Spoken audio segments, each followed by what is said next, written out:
열어주소서 열어주소서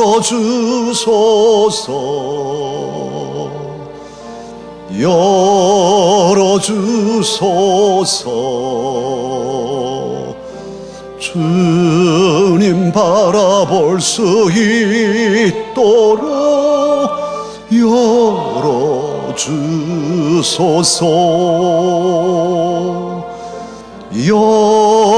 열어주소서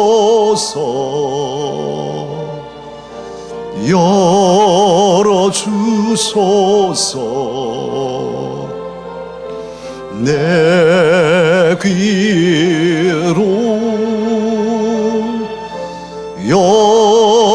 열어주소서 열어주소서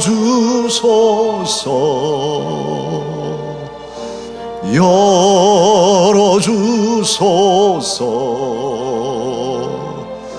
주님 말씀 들을 수 있도록 열어주소서.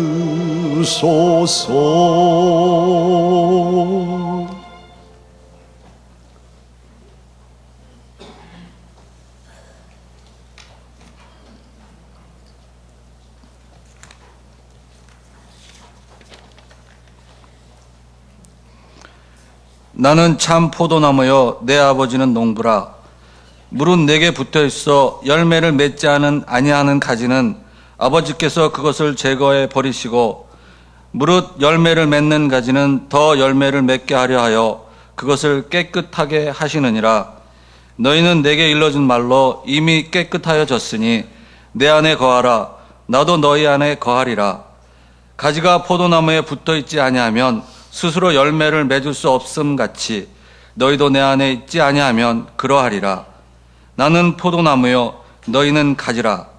그가 내 안에 내가 그 안에 거하면 사람이 열매를 많이 맺나니 나를 떠나서는 너희가 아무것도 할 수 없음이라. 사람이 내 안에 거하지 아니하면 가지처럼 밖에 버려져 마르나니 사람들이 그것을 모아다가 불에 던져 사르느니라. 너희가 내 안에 거하고 내 말이 너희 안에 거하면 무엇이든지 원하는 대로 구하라. 그리하면 이루리라. 너희가 열매를 많이 맺으면 내 아버지께서 영광을 받으실 것이요 너희는 내 제자가 되리라. 하나님 말씀입니다.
아멘.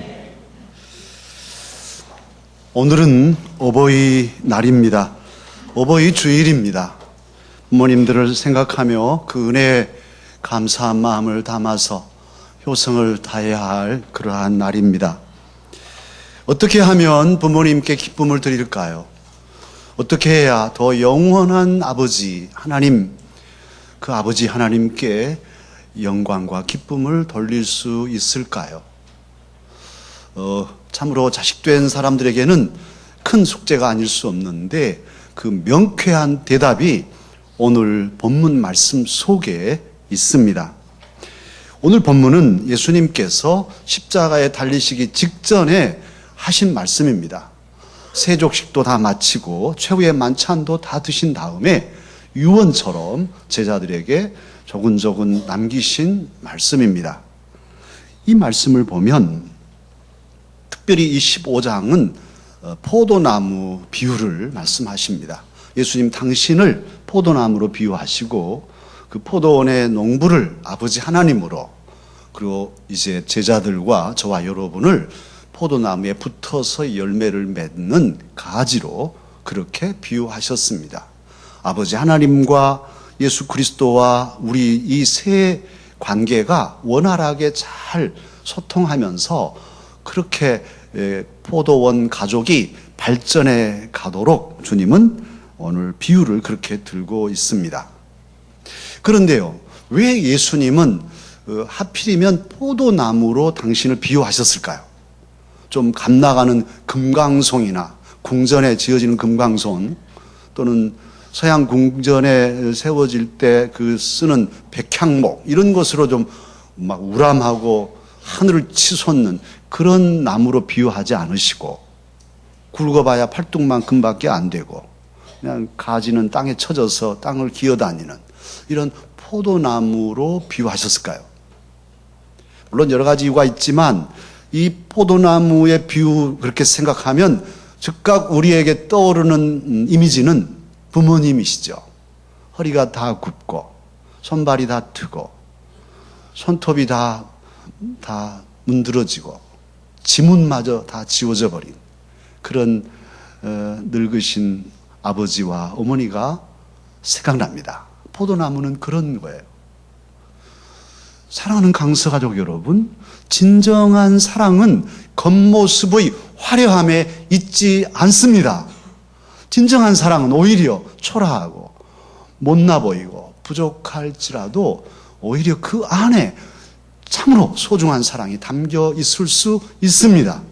오늘 예수님이 그런 점에서 하늘보좌를 버리시고 이 땅에 내려오신 예수님 당신을 그렇게 포도나무로 비유하고 계셔요. 이것이 예수님 마음이시고 부모님의 마음이고 더 영원한 아버지 하나님의 마음입니다.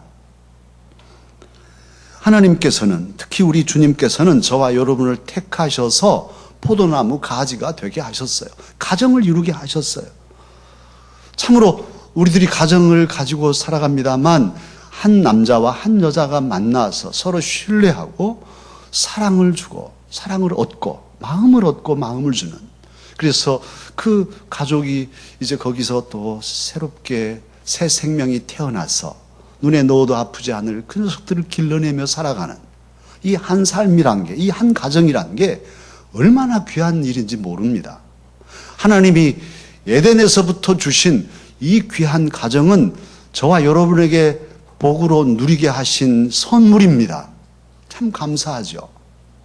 그런데 이 가정이 좀 더 커지면 이제 더 큰 가정, 교회가 됩니다. 우리나라에 교회가 얼마나 많습니까만 우리 강서교회, 강서가족이 되면 은혜 중에 은혜입니다. 참으로 감사하죠. 왜냐하면 여러분은 별로 감사를 모를 수도 있는데 우리 교회는 평안한 교회니까 그래요. 우리 장로님들이나 누가 뭐 불평하고 싸우고 그러시지 않잖아요. 오늘 또 이 예배를 드리는 이 시간에도 혹 우리 서울 장안에 다투고 긴장하고 싸우고 있는 교회들이 있단 말이에요. 그런데 원로 목사님 때부터 우리 교회 지금 50년이 넘어가는 이 우리 강서교회는 제가 2대 목사라면 다 놀래요. 아니 50년이 넘는 역사의 담임 목사가 이대예요? 깜짝 놀래요. 우리는 아무 생각 없지만 그런 거예요. 특별히 우리 강서 가족에게는 새벽 3시면 일어나셔서 이 담임 목사, 못난 부족한 목사를 위해서 기도해 주시고 여러분을 위해서 축복하시는 원로 목사님이 계시다는 것은 우리의 복입니다. 또 우리 원로 장로님들, 또 원로 되신 우리 집사님들, 원로급의 우리 권사님들, 우리를 위해 축복하고 계셔요. 이런 분들이 사랑으로 기도하고 계신다는 것은 저와 여러분에게 복입니다. 우리 한요한 장로 네 분이 아버님을 뵈러 미국 가셨어요. 그래서 4월 말주에 간다고 그러셔서 우리 교육자들이 다 편지를 썼습니다. 원로 목사님께. 가까이 계시면 인사드려야 할 텐데 그리 못하니 편지라도 하자. 그리고 또 가족끼리 점심이라도 이렇게 맛있게 잡수실 수 있도록 선물을 담아서 보내드렸더니 우리 목사님 또 제 카페에 답을 보내셨어요. 제가 카페를 자주 못 들어가니까 어쩔 때는 놓치고 있다가 나중에 들어가 보면 목사님 글 남기셔서 그냥 아주 민망하게 답을 단 적도 있고 그런데요. 목사님이 또 고마우셔서 그렇게 하셨어요. 저는 그렇게 생각합니다. 우리 강서 교회에는 원로 목사님, 원로 장로님들, 또 원로급의 여러 집사님들과 권사님들이 계신 것은 우리에게 복이다. 이분들의 축복이 있어서 오늘 저와 여러분이 있습니다. 감사할 일이죠. 그런데 우리 하나님께서는 저와 여러분이 가정을 이루고 더 큰 가정인 우리 강서 교회를 이루어서 서로 아기자기하게 사랑하고 사는 것 좋아하시지만 거기서 멈추는 것은 주님께서 원하시지 않아요. 하나님은 우리의 가정이 더욱 역동적이고 창조적이기를 원하십니다. 우리 강서 교회가 더욱 역동적이고 창조적인 교회가 되기를 주님은 원하셔요. 그리고 그렇게 역동적으로 창조적으로 활동한 결과가 무엇이냐 하면 열매인 것이죠. 주님은 열매를 원하셔요. 그것은 주님을 위해서도 그렇지만 저와 여러분을 위해서도 그런 거예요. 열매가 무엇입니까? 가지의 열매란 것은 그 가지로서는 자기의 실현, 자기가 가진 능력을 최대한 발휘해서 맺힌 것이니까 참으로 기쁘고 보람된 것이죠. 자기를 최대한 가치롭게 만드는, 가치 있는 존재로 만드는 것이 열매인 거죠. 가지가 있는데 한 가지는 열매가 풍성한데 한 가지는 열매가 없다면 어떻겠어요? 가지이지만 열매를 맺을 때 진짜 기쁨이 넘치고 그 가지도 기쁘지만 농부는 더욱 기쁘고 그 가지의 열매를 또 따먹는 많은 사람들에게 큰 기쁨을 주는 것이지 않습니까? 이게 보람이고 행복이죠. 하나님께서는 저와 여러분이 그런 삶을 살기를, 우리 강서교회가, 우리의 가정들이 그런 삶을 살기를 원하십니다. 열매가 무엇입니까? 감나무에서는 감이 열매입니다. 복숭아 나무에서는 복숭아가 열매입니다. 포도나무에서는 무엇이 열매일까요? 포도입니다. 그런데 오늘 예수님은 당신을 포도나무로 비유하셔요. 그렇다면 포도나무에 붙어있는 가지인 저와 여러분이 맺힐 열매는 무엇이냐? 바로 포도나무이신 예수 그리스도 닮은 삶, 예수 그리스도의 뜻을 따르는 삶, 그리고도 우리 자신이 작은 예수가 되는 것과 또 나아가서 많은 사람들에게 복음을 전해서 그들을 작은 예수 만드는 것, 이것이 열매입니다. 할렐루야.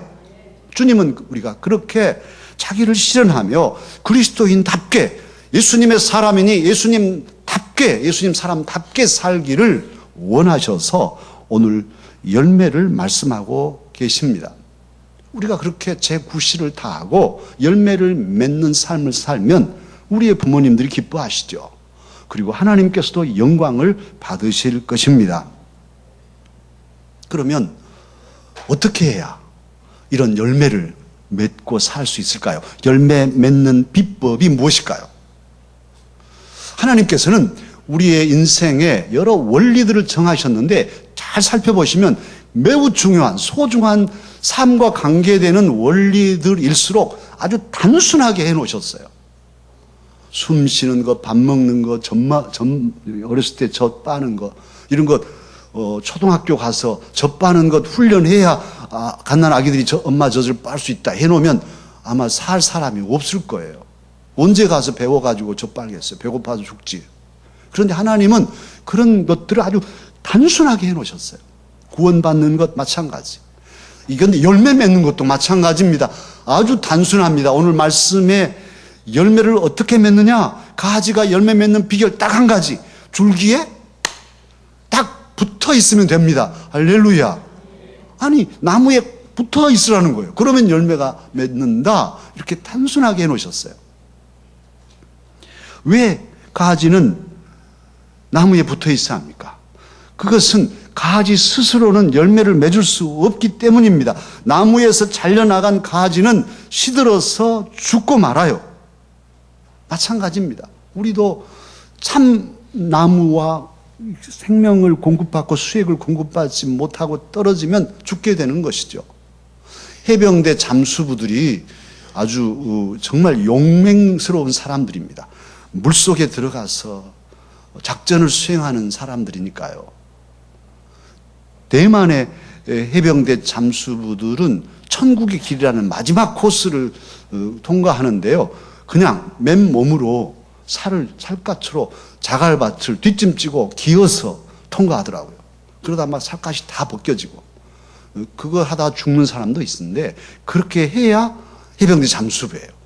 용사 중에 용사들인데 해병대 잠수부라고 할지라도 물속에 들어갔는데 산소 호스가 잘려나가면 죽는 거예요. 아무리 힘이 있어도 산소가 끊어지니까 죽는 거죠. 세월호 이렇게 작업하던 잠수 용사들도 이 호스가 꼬여가지고 한 사람 죽었지 않습니까? 사랑하는 강서 가족 여러분, 저와 여러분이 가지라면 나무에 붙어 있어야 살고 나무에 붙어 있어야 열매를 맺는다는 것은 진리입니다. 그렇다면 우리가 나무에게 붙어 있어야 할 텐데 우리가 가지라면 어떤 나무에 붙어 있어야 할까요? 과연 수액을 공급해 줄 그 나무는 누구일까요? 우리에게 열매를 맺게 할 힘을 공급해 주실 분은 과연 누구입니까? 1차적으로는 부모님들이라고 할 수 있어요. 저와 여러분이 이렇게 살아있는 이면에는 부모님들이 우리의 뿌리가 되어주셨고 우리가 붙어서 그 수액을 빨아먹고 자라서 또 공부하고 이렇게 제 몫을 감당하는 사람들이 될 수 있었어요. 제가 강서 서원에서 우리 채린이하고 경호 두 아이에게 사자 소학을 가르치고 있습니다. 가르친 게 아니라 같이 공부하고 있죠. 사자 소학을 제가 언제 했겠어요. 같이 하는데 사자 소학에 보면 제일 첫 번째가 효행편인데 효행편 첫 구절이 뭐냐 하면 부생아신하시고 모국오신이로다. 한번 따라 할까요? 부생아신하시고 모국오신이로다. 이게 뭔 말이냐면 부생, 아버지께서 나를 낳으셨다는 거예요. 부생, 아신, 내 몸을 낳으셨다. 아버지 나를 낳으시고 모국, 기를 국이에요. 어머니가 나를 기르셨다. 오신 내 몸을, 나를 기르셨다. 아버지 나를 낳으시고 어머니 나를 기르셨네. 그런 말이 제일 첫 구절이에요. 우리 부모님이 저와 여러분의 부모님이 각자의 뿌리요, 줄기요, 수액을 공급해 주시는 그런 은혜의 그런 사람들이셨습니다. 그분들 때문에 우리가 살아있는 것이죠. 오늘 조금 전에 우리가 나실제 괴로움 다 잊으시고 노래를 불렀어요. 양주동 박사님의 그 어머니 생각하는 시잖아요. 저는 이 절을 부르면 눈물이 나요. 어려서 안고 업고 울러주시고 그렇게 길렀는데 자라서는 이제 공부했다고 다 나가서 십장가하고 지살 길 가느라고 자라선 문기되어서 언제나 내 아들이 올까, 언제나 내 딸이 한번 올까 문 기대가지고 바라보시고. 저는 시골에서 목회할 때 한 달에 한 번씩 그 목회에 집중하다 보니까 부모님 뵐 시간도 없어요. 새벽 기도 끝나면 혼자 막 발발거리고 1시간 반 이상을 달려가야 부모님을 뵙는데 뵙고 이제 또 와야 되잖아요. 오면은 동구 밖에 나와서 후두건히 서서 아들 가라 하는 길 손짓 하시는 어머니를 잊을 수가 없어요. 우리의 부모님들이 그렇게 우리를 사랑하시고 길러주셨거든요. 그런데 전화 한 통도 하지 않고 얼굴 콧병이도 안 보여 본다면 얼마나 섭섭하시겠어요. 오늘 이 자리에 참여한 우리 모든 강사역들은 부모님이 살아계시다면 꼭 이번 주 중에 오늘에나 찾아뵈시고 특별히 새벽기도라도 가라고도 못하겠습니다. 아무튼 전화라도 드리시고 부모님에게 정성을 다하는, 효성을 다하는 우리 강사족이 되어야 하겠어요. 그런데 부모님이 귀하시지만 부모님 위에 더욱 위대한 뿌리, 위대한 줄기, 위대한 수액을 공급해 주실 분이 계십니다. 그분이 누구이십니까? 그분이 바로 예수 그리스도 우리 주님이십니다. 오늘 주님은 말씀하십니다. 나는 참 포도나무다. 그렇게 말씀하시잖아요. 참 포도 열매는 바로 포도나무이신 예수 그리스도에게 붙어 있을 때, 예수님 안에 있을 때에 가능합니다. 그분에게 떨어져 있으면 우리는 본성이 타락한 사람들이라 우리 스스로 열매를 맺을 수가 없어요. 우리의 능력은 한계가 있어서 그렇습니다. 그러기에 위로부터 내리는 지혜와 위로부터 내리는 능력과 위로부터 내리는 생명력이 있어야 우리도 살고 열매를 맺을 수 있습니다. 그런데 그 위로부터 내리신 분이 바로 예수 그리스도이시죠. 하늘 보좌를 버리시고 하늘로부터 이 땅으로 저와 여러분을 위해서 우리와 함께 사시려고 우리 곁에 와 주셨습니다. 이분이 예수님이셔요. 물론 열매가 구원의 조건은 아닙니다. 열매를 맺어야 천국 가고 구원받는 건 아니에요. 열매는 구원 후의 문제예요. 돌감나무인 우리들이 참 감람나무이신 예수님께 접붙임을 받은 이후의 문제입니다. 그런데 그 후에 구원받은 사람들이 해야 할 일이 뭐냐? 열매라는 것이죠. 오늘 본문 요한복음 15장에서는 예수님께서 포도나무라고 말씀하시는데 나는 참 포도나무다. 그렇게 말씀하시는데 요한복음에는 나는 무엇이다. 무엇이다. I am 하는 이 나는 무엇이다고 하시는 당신의 정체성을 밝히시는 게 7번 나옵니다. 요한복음 6장 35절에서는 나는 생명의 떡이다. 그렇게 첫 번째 말씀하시고 두 번째는 요한복음 8장에서 나는 세상의 빛이다.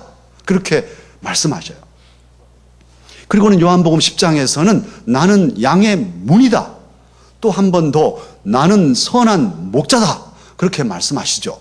그리고는 11장에 가면 마르다에게 하신 말씀 나는 부활이요 생명이다. 이렇게 말씀하십니다. 그리고 그 유명한 말씀 요한복음 14장 6절 나는 길이요 진리요 생명이다. 그렇게 말씀하시죠. 그리고는 오늘 본문입니다. 요한복음 15장에 와서 5절에 나는 포도나무다. 5절 첫들머리에 나는 포도나무다. 그렇게 말씀하셔요. 그러니까 이미 생명의 떡을 먹고 생명의 빛으로 다시 살아난 사람이라면 최종적으로 해야 할 일이 뭐냐? 포도나무이신 예수님께 붙어서 열매를 맺는 것이 하나님 뜻이다. 이런 구조로 이렇게 말씀이 전개되고 있는 것이죠. 그 예수님이 오늘 본문 4절에서 말씀하십니다. 어떻게 열매를 맺을 것인가? 내 안에 거하라. 그렇게 말씀하십니다. 7절에서 말씀합니다. 너희가 내 안에 거하고 내 말이 너희 안에 거하면 무엇이든지 원하는 대로 구하라. 그리하면 이루리라. 말씀하십니다. 오늘 본문을 잘 살피면 그러니까 열매를 맺으라는 말씀과 주님 안에 거하라는 말씀이 거의 비슷하게 강조되고 있어요.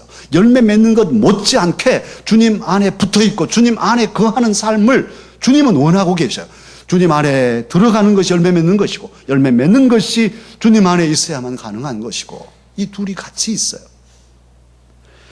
우리가 약하고 부족하지만 그리고 어리석지만 예수님 안에 거하면 주님께서 우리로 풍성한 열매를 맺게 하여 주실 것입니다.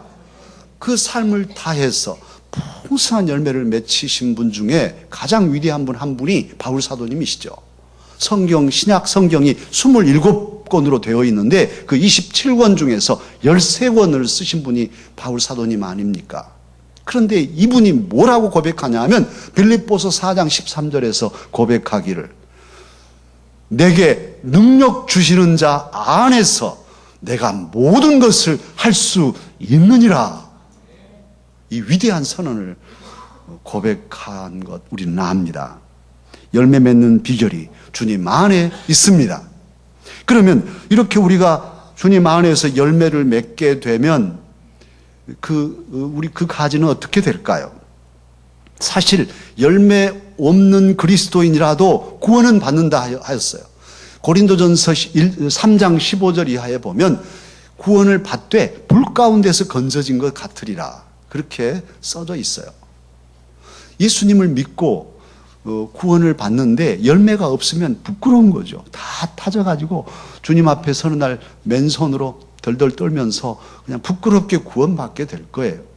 저와 여러분은 그런 사람이 돼서는 안 되겠죠. 정말 그리스도인데도 살면서 하나님 영광 다 가리고 말이죠. 신영시장에서 콩나물 사다가 그 가게 주인하고 싸워가지고 머리채 뜯고 막 싸우다가 저 사람 누구요? 강서교회 권사래. 이런 일이 있으면 되겠습니까? 영광 가리죠. 주님이 욕 먹단 말이에요. 그런데 다른 사람이 싸우는 데 가서 콩나물 갖고 싸우면 말이죠. 아, 이것 때문에 싸우십니까? 제가 이거 얼마입니까? 아, 5,000원어치요. 사가지고 당신 이거 가지고 가십시오. 그렇게 해서 싸움을 턱 말리고 툴툴 털고 돌아오면 저분이 누구지?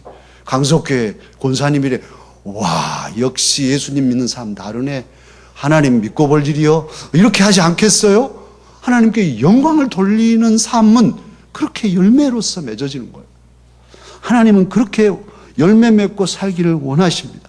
우리가 자식이지만 잘못하면 당장 누가 욕을 먹습니까? 저 누구 자식이요? 그렇게 그래야 아버지 때부터 알아봤어? 그 집안이 그 집안이네? 이러지 않겠어요? 그런데 우리가 잘하면 저 누구 자식이요? 와, 참 그 집안 그 아들 하나 잘나놨네? 이러지 않겠습니까? 저와 여러분은 하나님의 자녀입니다. 하나님께 영광을 돌리며 사십시다. 우리가 잘하면 영광이 되는 거예요. 열매를 잘 맺으면 아버지께서 영광을 받으신다고 오늘 8절 말씀하고 있어요. 8절을 다 함께 읽어보실까요? 다 같이 읽겠습니다. 너희가 열매를 많이 맺으면 내 아버지께서 영광을 받으실 것이요 너희는 내 제자가 되리라. 모든 자식은 부모님에게 그 자체로서 기쁨이지요. 그러나 그 자식이 잘못될 때 아픔이고 슬픔이지만 조금만 잘하면 열매가 맺혀지면 정말 정말 감사하고 기뻐하잖아요. 알찬 삶을 살아가는 자식을 볼 때 부모는 감격스러운 거예요. 세상에 나가서도 정말 알차게 자기 일을 감당하고 부모님께 손 내밀지 않고 오히려 부모님께 효성하며 살아가는 자식들은 큰 기쁨이잖아요. 알차다. 알이 꽉 찬 삶.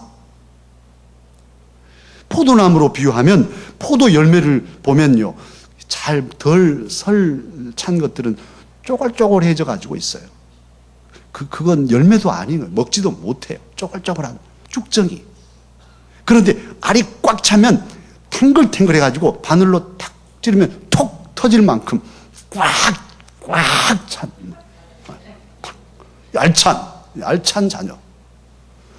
하나님께서는 저와 여러분이 그리스도인으로서 우와 참 너희들 보면 내가 기뻐 뭔 일을 해도 막 그렇게 기쁨이 그렇게 가지고 열심으로 하고 알이 꽉꽉 차가지고 봉사하고 헌신하고 그렇게 하면 하나님께서 눈 부쩍 떠가지고 기뻐하시고 너희들 어쩐 일이냐 복 주시지 않겠습니까? 그런데 뭔 일을 지켜놔도 한둥만둥하고 원망이나 하고 불평이나 하고 내가 뭐 이런 것 해야 돼? 이러고 자빠졌으면 어떻겠습니까? 정말 아예 자빠져라 그러시지 않겠어요?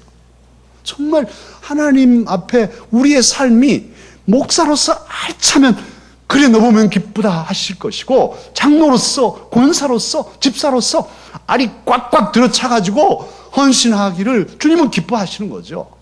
그런데 그냥 흐리멍텅하고 맨날 원망이나 불평이나 하고 잠이나 자고 내일부터 새벽 기도 하는데 잠만 자. 그리고는 뭔 일 안 됐다고 하나님 원망하고 그건 쭉정이 신앙이잖아요. 쪼글쪼글해진 포도알 같단 말이에요. 하나님께서는 이 시간, 오늘 이 어버이 주일에 정말 영원한 아버지이신 하나님께서는 저와 여러분이, 저도 마찬가지, 목사님 저도 알이 탱글탱글 하도록 원하시고, 여러 우리 강사님들이 다 그런 신앙의 삶을 살기를 간절히 원하시고 이 말씀을 저와 여러분에게 주고 계십니다. 그렇게 살 때 우리가 보람차잖아요. 알이 차면 내가 기쁜 거예요. 보람 있고, 일을 해도 기쁘고 즐겁고, 성취감으로 감사하고, 또 그걸 바라보는 우리 부모님들이 기쁘시고, 하나님께서도 기뻐하시고, 주변의 많은 사람들에게도 선한 영향력을 끼치니 얼마나 좋아요. 하나님의 교회에 여러 일들이 있어요. 찾으면 보이는 게 내 일인 거예요. 그런데 아무 생각 없이 구경꾼으로 왔다 갔다. 그건 쪼그라든 삶인 거예요. 한 번뿐인 삶인데 어차피 주님을 믿고 살면서 쪼그라든 삶을 사는 게 하나님께 기쁨이겠습니까? 내 일거리를 찾아서 누가 뭐라 하든지 탱글탱글한 삶을 사는 게 기쁨이겠습니까? 2000년 시드니 올림픽에서 된 일입니다. 다이빙 10m 플랫폼 여자부에서 미국은 36년 동안 금메달을 따지 못했습니다. 그런데 그 시드니 올림픽에 출전한 미국 선수가 누구냐 하면 로라 윌킨슨이라는 선수인데, 이 선수는 16살 때까지 체조 선수로 있다가 잘 안 되니까 다이빙으로 이렇게 늦깎이 선수가 된 거예요. 그렇게 해서 열심히 해서 국가대표는 됐는데, 올림픽 3개월 전에 연습하다가 오른쪽 발이 부러져 버렸어요. 오른쪽 팔에 뼈가 부러지는 상처를 입었어요. 그런데 올림픽은 나가야 되니까 수술을 올림픽 후로 밀어놓고 신발을 아주 단단히 동연맨 그런 신발을 신고 연습을 했어요. 그리고 올림픽에 출전해서 예선전에서 5위가 됐습니다. 1등, 2등은 중국 선수들인데 점수차가 벌어졌어요. 그래서 5위까지는 결승에 나가게 됐는데, 이 선수 한번 유튜브에도 나와 있어요. 한번 로라 윌킨슨이 어떻게 그 경기에 나가는가 나와 있어요. 동영상에. 뭐라고 중얼중얼해요. 그리고 다이빙을 했는데 완벽하게 해냅니다. 그래가지고 역전이 돼버렸어요. 중국 선수는 실수하고. 그래서 36년 만에 미국이 그 다이빙에서 금메달을 획득합니다. 그런데 로라가, 윌킨슨이 뭐라고 중얼중얼 했냐면, 그가 연습하면서 하나님께 받은 말씀이 바로 빌립보서 4장 13절, 내게 능력 주시는 자 안에서 내가 모든 것을 할 수 있느니라, 이 말씀을 계속 품었던 거예요. 그가 금메달을 획득했을 때 기자가 묻습니다. 윌킨슨, 무엇이 당신에게 역전승을 안겨줄 비결이었습니까? 그렇게 묻자 윌킨슨은 그렇게 대답합니다.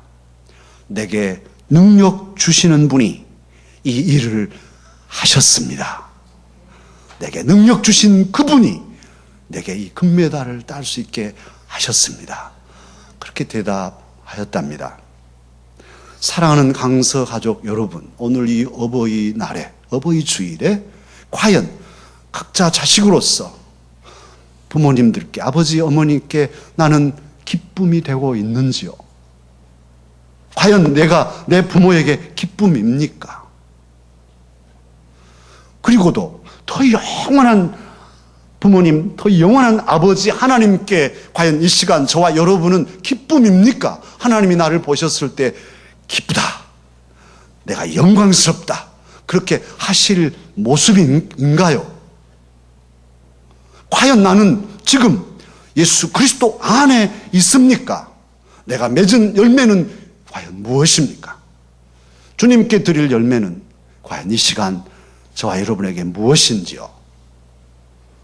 참으로 우리의 모습을 반성하고 성찰하고, 오늘 이 귀한 어버이 주일에, 어버이날과 어버이 주일이 겹친 이 귀하고 복된 날에 결심하십시다. 원칙을 정하십시다. 한 번뿐인 삶인데 내 아버지 하나님께, 내 부모님께 나는 이런 원칙으로 살겠습니다. 정하고 열매 가득한 복된 삶을 살아가는 저와 여러분이 되십시다. 우리 모두 그런 결단을 찬송하면서 하십시다. 주 안에 있는 나에게 딴 근심 있으랴. 우리의 인생길이 험하더라도 우리 주님을 찬송하며 주의 자녀로서 부끄럽지